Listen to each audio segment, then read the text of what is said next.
Ce jeudi 18 janvier, l'animateur radio Éric Dussart a partagé, sur son compte X, une vidéo exclusive de son émission On refait la télé, diffusée sur RTL. Sur celle-ci, Élise Lucet est interrogée sur la nomination au ministère de la Culture de Rachida Dati, en revenant sur leur ancienne altercation.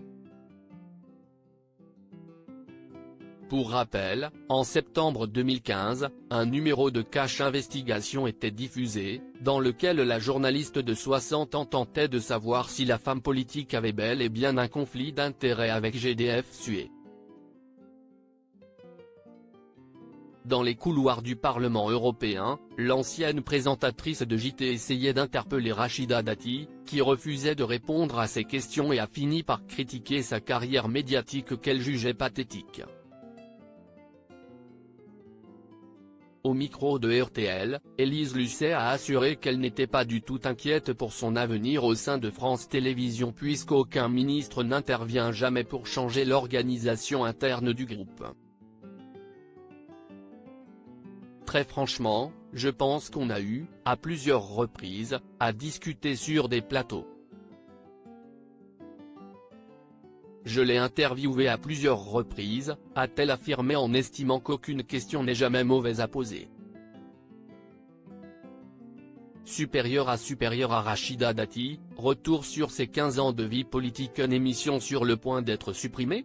Sur sa lancée, la journaliste a fait une mise au point sur ses rapports avec Rachida Dati, en assurant que de l'eau a coulé sous les ponts.